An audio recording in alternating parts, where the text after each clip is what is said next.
Good morning, everyone. Timothy here. On a white balance? Not just a white man. So today is commercial Christmas Day, or whatever you want to call it, Black Friday.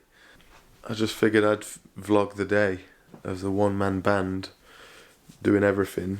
So welcome to my current house. I'm not owning or renting at the moment. I'm in between. So I'm sort of floating like a drifter. So this is just a temporary house for a couple of months, basically. I remember visiting David Weck and staying at his house. And it was just like a mess of gadgets. Unless your training relates directly to the fight with the ground to play the game successfully and win without pain, unnecessary disease, your training lacks discipline. And mine is, I understand it now. There's just a load of random things. These are my foot investigations. Yeah, but anyway, I'm not going to get straight to work. I've just been writing notes for a podcast that came to me to do in the night, and then reading some of my the book I'm reading at the moment, The Paget Messages. And what I do first thing when I get up, because it's winter and I've decided to rewild myself, go and stand in this. See how cold it is today. Oof. So I'm kind of letting go of all the intense ice bath activities for winter, and I'm going, how about I just humbly approach winter with just getting my feet acquainted to the cold, and my hands. I do my hands and my feet because it's kind of manageable, and you can put your mind, you're not trying to, often when you jump in cold water you're trying to like empty your mind and disconnect from your body, whereas this allows me to like connect to my feet and feel them and know them, and it's that kind of pain that feels like it's growth pain, that like it's like we need to get blood here, whereas if you get in the whole body in cold water, it shunts the water away from the extremities, whereas this, I'm training the extremities to shunt and be able to send central heat in there when it needs it. No morning coffee for me, just water with some pH salts, distilled water, and that, try and get a litre in.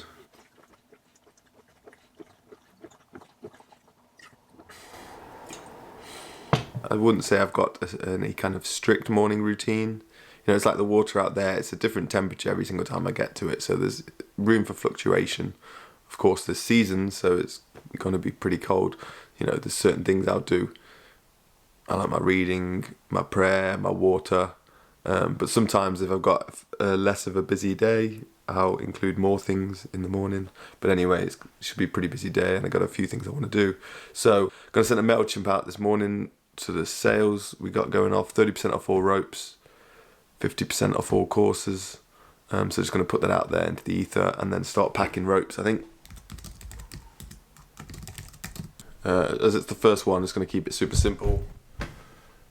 Sail on, boom, trailer for the new course.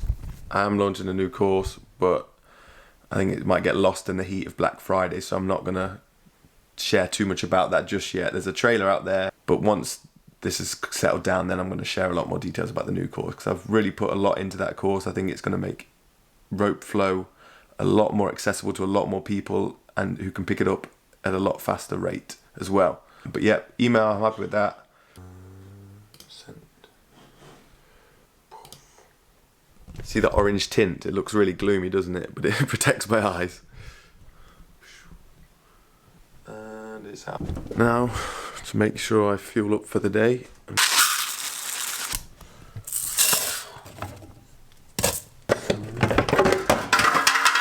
Avocado down. Medic!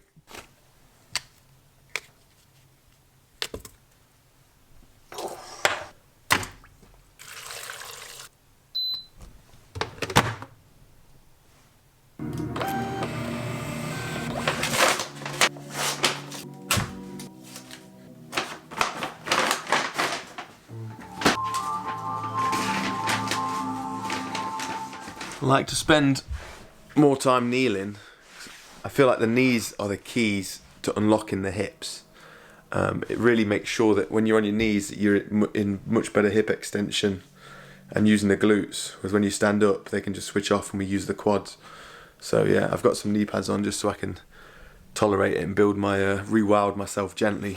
But essentially the position of being kneeling a lot and the up and down from kneeling and up is really good. And that position, Caesar, used to be so uncomfortable for me, and just through working the position it's gotten so much better.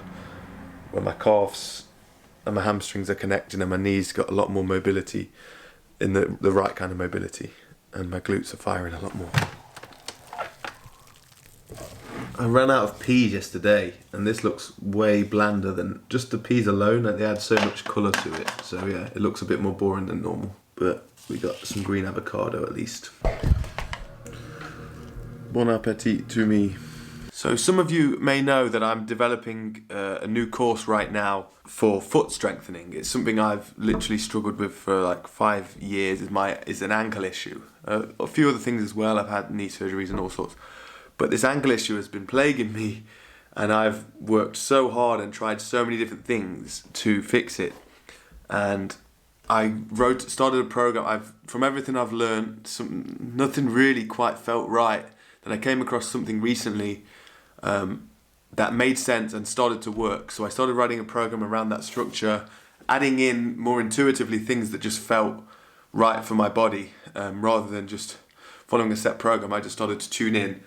And then I got one final piece of the puzzle about 2 weeks ago that I added. So over the 10 weeks up till now, every week or every few weeks, I'll change a few things. I'll take something out, I'll add something in to refine it and distill it down. And I'm so happy with how the program is right now. And I was getting better like this, and something I discovered a few weeks ago has made it like this. And I just feel like my 12-week plan is far exceeding my expectations actually, and how my body's feeling. I'm literally doing a course that feels like, not to be dramatic, that it's changing my life. I'm just test driving it, beta testing it myself.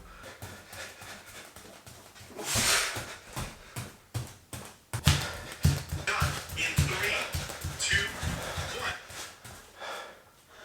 Rest for 60 seconds. So I've programmed it all into an app as well. By the end of 12 weeks, I should have a final version about done and then ready to launch it. So yeah, I do it 3 days a week, Monday, Wednesday, Friday. It's all in here, so it's super easy to follow along.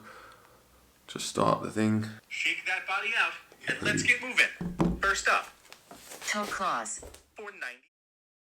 Okay, workout is finished. Saving it into the app. So the discovery took me to look at a guy called Chong Ji, who founded Secrets of Athleticism, if you wanted to check it out. And it's all about developing the fascia, basically. And we develop the fascia from the ground up, from the feet. It kind of grows up the legs like ivy up into the glutes and connects there. And over the last 10 weeks, I've felt that development. And it's been one of the most profound experiences of my athletic endeavors of my entire life. He did a video called Metamorphosis, about the metamorphosis that happens, and says you don't know what you've not experienced until you've experienced it. And a lot of athletes, the top athletes, have this fascia development that it's hard to see the difference between two athletes when you haven't been through it yourself. Now that I've developed it in myself, and this is what I love about God's universe in a way. Once you know something, feel something in yourself, you can then recognize it in others, even if they don't know it or don't know it in themselves sometimes. But as this is something I've developed and learned as an adult consciously, I can then recognize now which people have more of a fascial structure. And this is the missing link, so it seems. This is the anti-fragility suit, the Spider-Man suit, below the skin but above the muscles, that, like a torn pair of tights, I must have had from all the sporting endeavors I've done, and imbalances and incorrect training and overexertion. I must have had so many rips in the tights of my fascia, and underdeveloped because of not growing up barefoot and wearing footwear, 2 from all the endeavours I'd pursued. So to have a second chance at being able to develop this and revisit everything I've ever done before is incredibly exciting. And the prospect I've been searching for ages and not given up the search for. So I'm grateful to Chong for his development, but also on the other side of that is David Weck. For me, the missing link between why people don't get David Weck or feel what he feels, because he clearly moves it incredibly to me, and feels something when he moves. When he's talking about double down pulsing, when he runs, and tensegrity, he has tensegrity, which is a tight, tensioned, and developed Spider-Man suit of fascia, which he developed. So I dug into some crates of some old Weck method videos to see if there's some missing stuff I'd not learned from him in the past.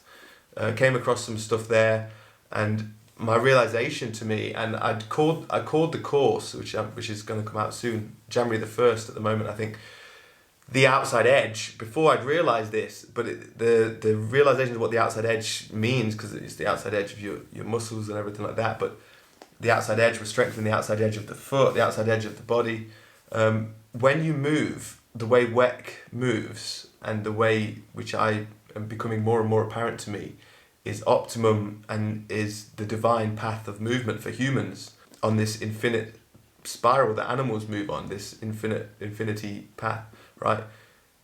Where the most transition happens, where the most change of direction happens, even though it's very fluid, is at the end, is the outside edges of this figure of 8. And so when I'm rolling rope, and you can't roll rope and not be on the outside edges because you're going from one side to the other, and I've got imbalances and weaknesses in my outside edges because I'm on the inside, collapsing on the inside of my feet from the way I've grown up walking, moving. My outside edges are weak, and so this highlights it to me. So no wonder the issues flared up with some of the practice I've been doing. So strengthening these outside edges allows me to move on this infinity path with greater ease and strength and freedom and fluidity, because I can bounce like two pong bats as my center of mass moves. Boing, boing, and you need strong lateral lines to withhold, complete the outside of the puzzle first, right? The bottom of the feet and the edges, and we can come to the neck and the hands and all that stuff, so I'm working on that as well. But the feet, this was another profound moment. The feet are your contact with the earth. That's the contact. I don't want to say what seems obvious, because it only seems obvious once I realised it. It was like, yes, because it sounds so simple. They're the contact. All of this mass of 80 kilos of human, whatever you weigh, through this bar here, right? If there's a weak link here, this whole thing's going to crumble. If this is strong, if this base is really stable and strong and developed, then everything else above it is going to have a much easier task to do everything. So some people talk about working from the feet up, some people talk about working from the spine out, and both of them has always resonated with me. I feel like the knees unlock the hips and the elbows unlock the shoulders, so a lot of exploration, baby play, which I've always been into, but developing that into more precision in the way that it's used is part of the practice for stabilizing the core, using the elbows and the knees. And then we also need to do the feet, which is something that babies get strong core, then they get up, then they walk, then they're put in shoes. So they've got this strong core which slowly deteriorates depending on how their lifestyle. And their feet either mature or don't mature depending on, again, how much the parent put them in shoes and other stuff around that kind of principle. So strengthening the spine, the hips, the shoulders, and strengthening the feet are kind of the key links for me. And the toes is one of those things that act like telomeres or aglets on the end of your shoelace that keep the rest of the chain tight. If the shoelace cap goes off, the shoelace might fray. Whereas if you keep the shoelace cap tight, that's the toes, the rest of the chain, the fascial connection, will be tight and strong. Or like another metaphor, a guitar tuning pick, you've got the 6 picks on the guitar. If that's loose, the note sounds off.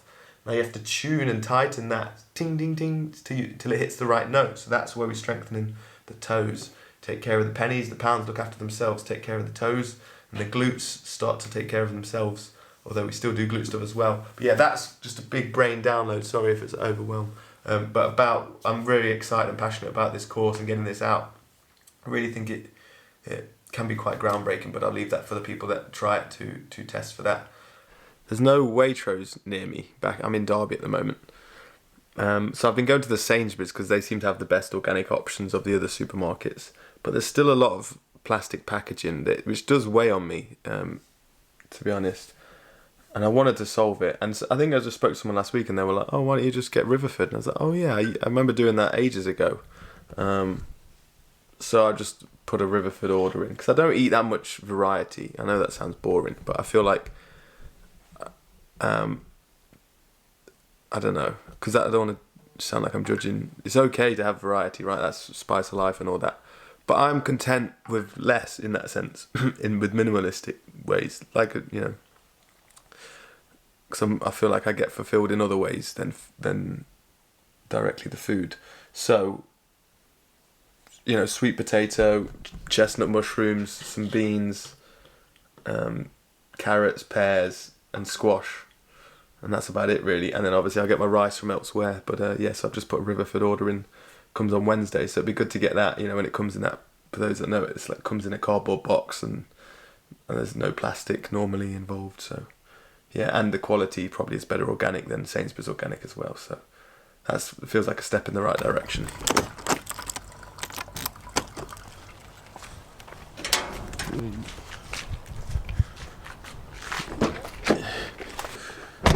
Morning, Cumulo. Got a pair for the road.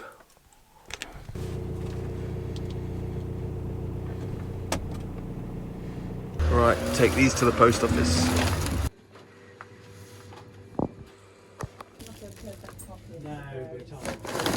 Right, Black Friday, so it's a busy day.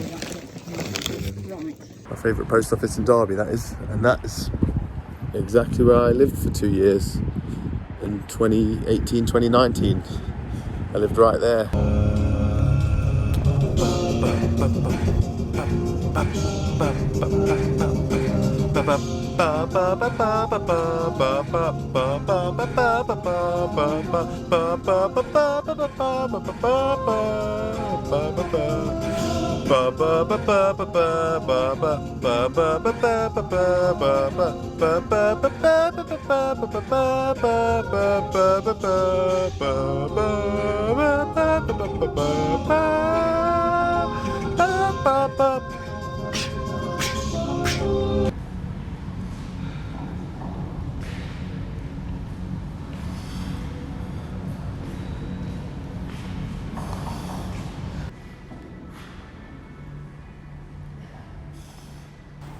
The discoveries of the rope grow more profound over time.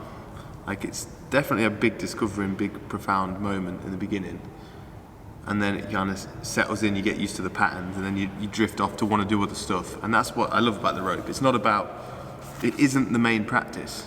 Some people make it the main practice, and if they want to, I think that's fine. But for me, it's a beautiful supplement of training the software of the body, or downloading software into the body, so that then you can tap into this software when you're doing other motions, when you're in other positions, athletic positions. You can tap into a position of that path where you're in a balanced place, ready to attack or dive or choose which direction you want to go from that poised, balanced position. But it just, revisiting it with the outside edge in mind, that has just taken it to a whole other level of practice for me. And that's come later, but yeah, I've just released the 8-week course, and the goal of that 8-week course was to make it, like I said earlier, just accessible for someone who's coming into the rope. Up until now, you have to be really committed and determined to want to get into rope flow practice, because you have to learn from YouTube or from the guides which are from the website. Whereas if someone could just go along like they're turning up to a class, and each week it builds on the last class, they know where they've got a set path laid out, and they don't have to think too much about what am I going to try and learn next, and how do I go about learning it, how do I put my reps out there. So that's what I did with the 8-week course, was laid it out spine focused in the beginning. So we start on the spine focused patterns, then we had the arms, which is the spirals coming off of the infinity sign. You've got the infinity sign, which is the spine gyroscopically moving. The spirals, that's the whip that shoots off of the infinity sign as it moves. It's sending out energy down the arms, down the rope, into the other arm, catches back up in matching into the infinity sign. And then we add the legs because, of course, you've got all this movement up top. If we can time in the legs with all this movement up top, so the arms are flowing at a certain direction as we push off the right edge of the right foot at the right time, the whole body can express itself as one unit, which is unexperienced by most adults, let's just say that. Children express themselves with their whole body. Some of them, as they grow into their teenage years, are still able to maintain that. Some of us lose that, and that's what kind of deteriorates. But if we can retrain that and give people, when all this, this movement towards the metaverse is happening, which I imagine anyone watching this video is either doesn't care about or is concerned about what is happening to humanity with that stuff. I really see the human body as such an untapped tool. I have faith, so much faith, that its potential isn't even understood by our current civilization and society. And that things like this allow us to begin to glean what it's capable of and how fun it can feel to move. And that's why I absolutely think David Weck is so misunderstood and not recognized for who he is yet. And I think time will prove itself, hopefully sooner than later for his sake, but you know, it is what it is. That's the journey we all face. But I really think what he has tapped into is, I don't want to say trust me, because you don't have to trust me. I want you to experience it in your lifetime, and I want to help. I'm starting to experience it, and I want to help guide you to be able to experience it as best I can. But he's really onto something. He's really onto something, so stay tuned.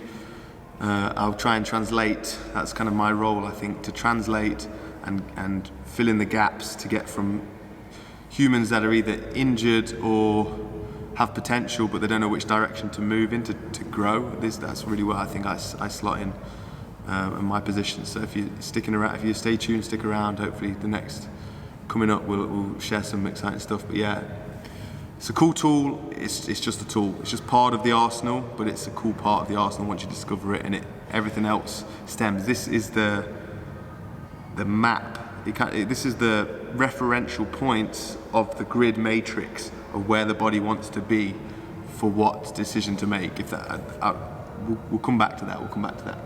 So I've also been enjoying the Bosu lately. Speaking of David Weck, inventor of the Bosu, and I'm starting to understand how brilliant that is as well. It just started to come to me. The eyes closed training on the Bosu ball, 2 feet, eyes closed, and just for anyone at home, you can do this on your bed as well. I've been doing this on my bed. Just watch out for the ceiling if it's high, but my bed's on the floor.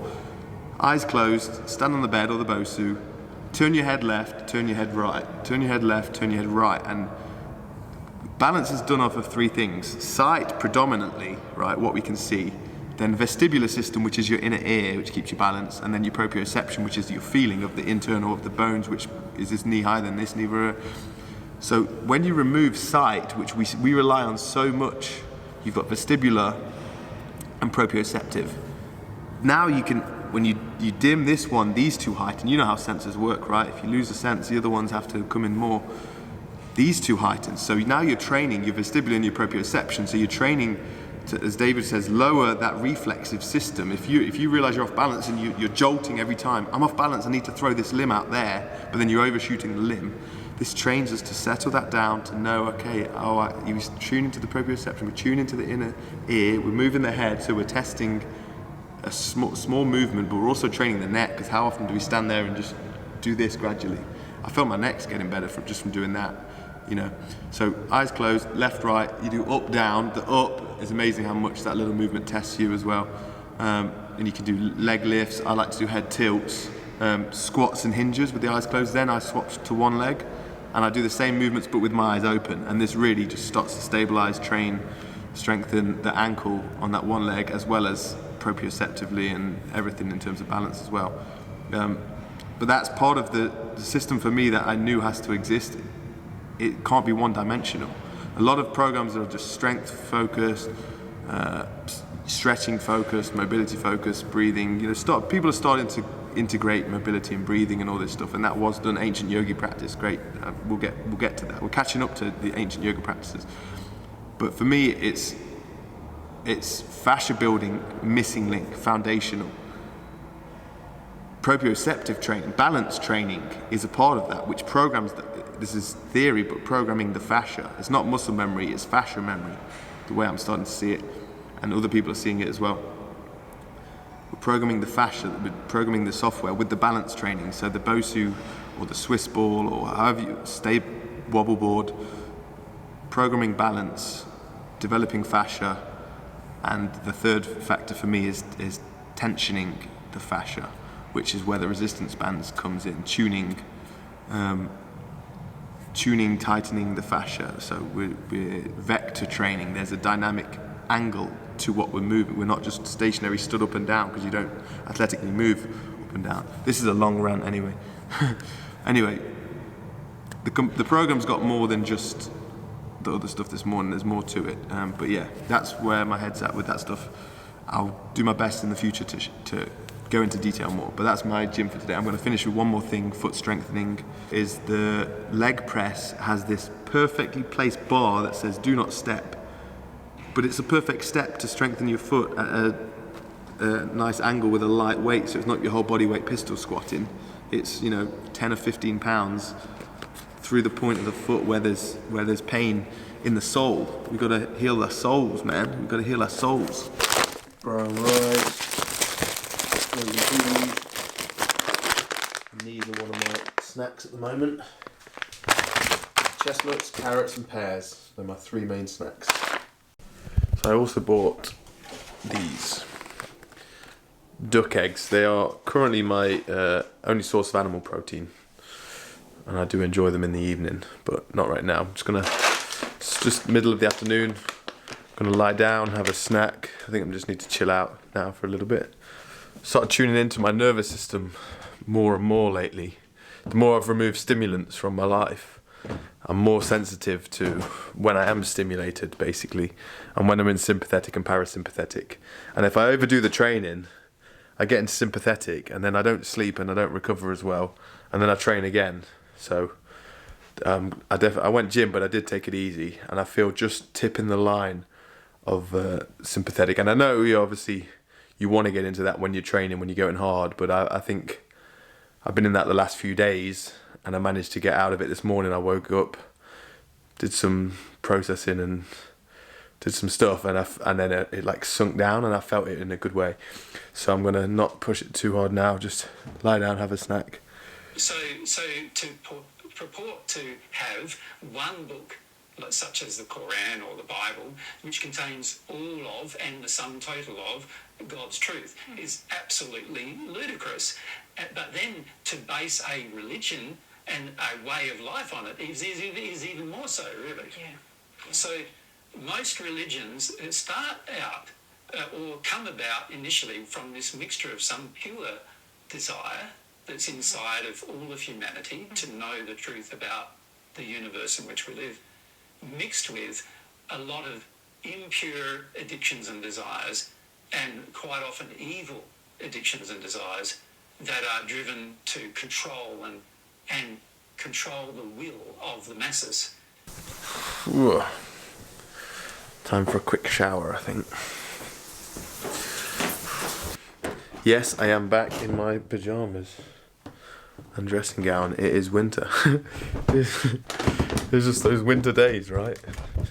So I think I'm gonna have a little tinkle on that.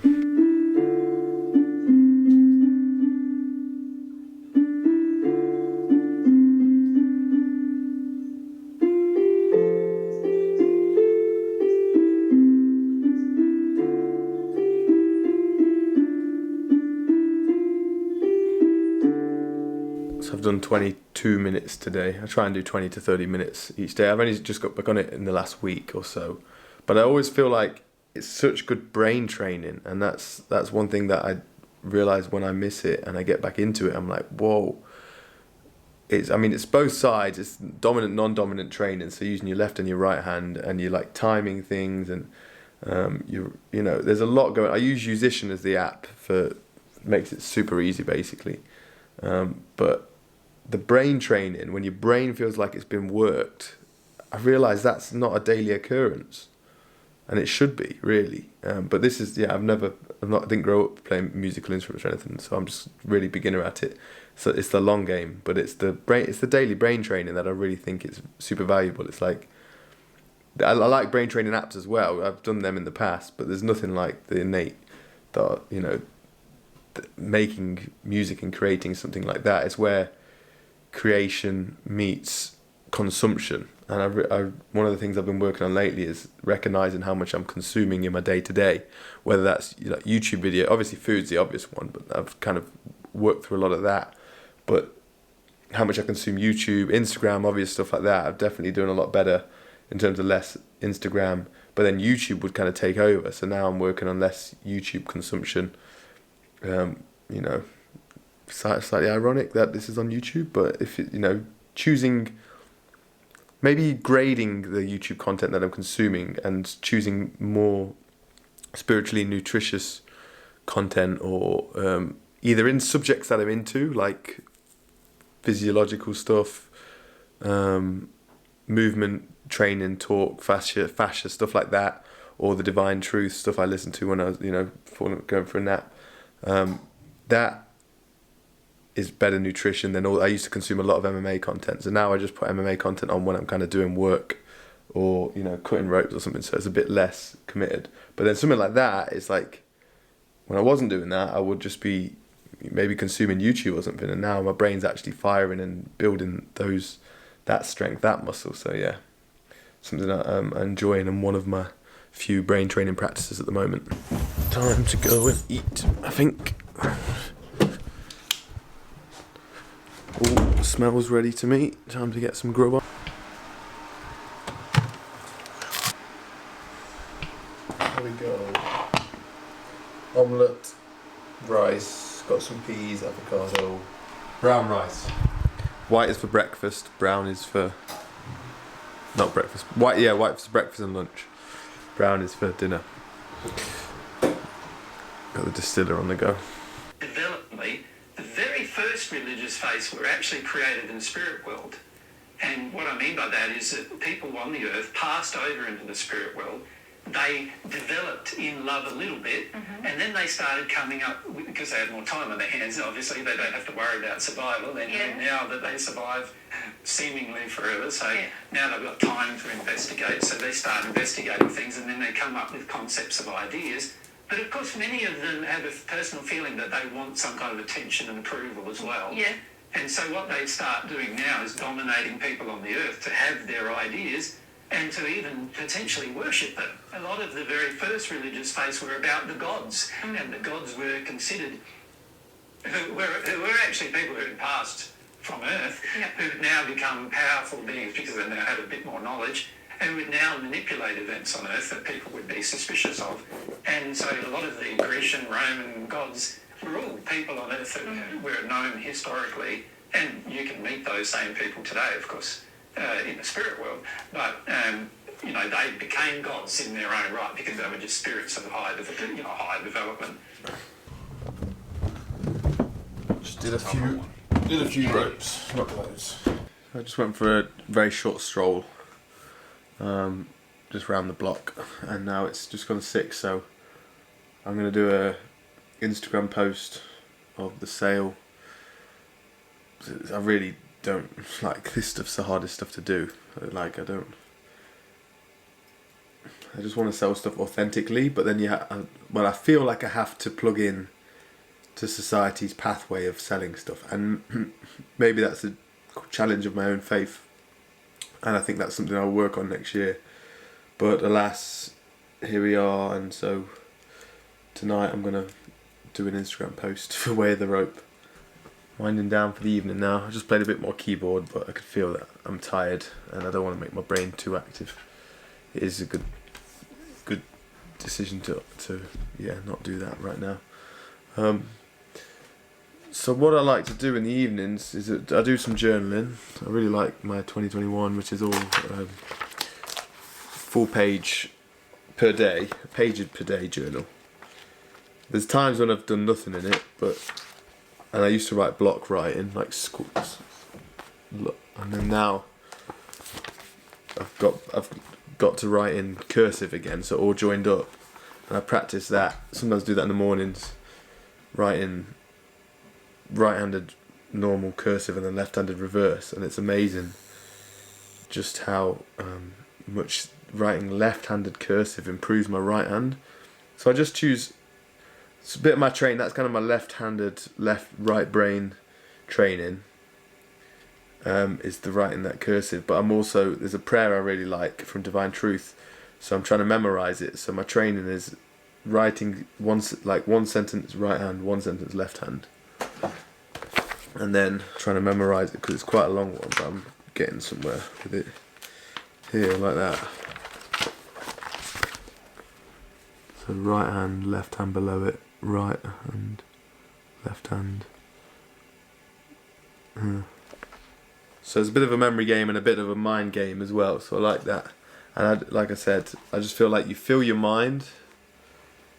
You know, you could learn a language, instrument, or channel creativity. They're kind of different directions with it, but you just start to recognize that your mind is a tool to be used. And if you just work, I may be speaking to myself, you might already do this stuff, you know, but I'm just learning how important that stuff really is when I've not done it for, like, gone into it properly. Or when I've glanced at it recently, because I started to sense, you know, in the last few years, and just when I'm in the mode of like utilizing my mind and memorizing and using both sides of it, the left and right hemispheres, and trying to, you know, I want to get back into language learning as well. It's just all powerful stuff. So yeah, do a bit of journaling. I started to write more like what emotions I felt today, at what moments of the day. I tried to tune in to the standout emotional moments of the day, because you're really tuning into what, you know, any triggers you have, or starting to trace what, if you felt good, what were the things you were doing before it, and you know, I think journaling is and just writing pen and paper. Sometimes I'm like, right, I need to do some computer work or something, or like create something on the computer, that like the program or something like that, and I'm like, just get a pen to paper and write down what you're thinking, and then when you take it from the pen to the computer, you've already got it, and then on the computer you can structure it, because the problem with pen and paper is you can't move ideas around, whereas the computer you can. And that's kind of what happened last night. Was up about 4:30 in the morning, felt wide awake, and I was asking my guides what the next podcast I should do is, and there's one came to me a few days ago, and then again I kind of let it go, and then I had a few more ideas. I wanted to do maybe one about the rope with the launch and everything. I thought no, and it came back to me, honing in on health. So going to record that either tomorrow or Sunday, the next podcast, just look out for that one. So I wrote notes there, and then I'll type the notes up and structure a bit more, so then I can have a bit more guidance. But last time I wrote 2 pages of notes and then 9 pages of typed up for my podcast, and it doesn't quite flow when it's all structured and read out. It's quite one-dimensional. You know, I need to make sure that it's still got some soul in it. So note to self going forward on the podcast. But it's doing a one-man podcast is, you know, I've got to get the reps in. It is hard. Conversationally, I can talk on interviews and stuff, and I feel very confident. But on your own, flowing, and then not wanting to miss points, because there's nothing worse than like after the moment and you've like, I wanted to say that, so I feel like, because of that, I want to make sure I write down all the things I can think beforehand. Anyway, I've quite enjoyed filming today. Definitely towards the end, I feel a little bit like I just want to stop filming now and settle, like my space, settle down, you know, turn off the phone and all that. I've got into that habit now, but I feel like this is quite an intimate moment that I can share my evening, what I do in the evenings. So I do a bit of journaling, a bit of that. If I choose a subject, one time I choose about my body, or, you know, things for the future, or prayer, like poetic prayers. I'm not claiming that they're good, but just, you know, just ideas, themes in my head. But yeah, and then definitely praying is a factor of my day now.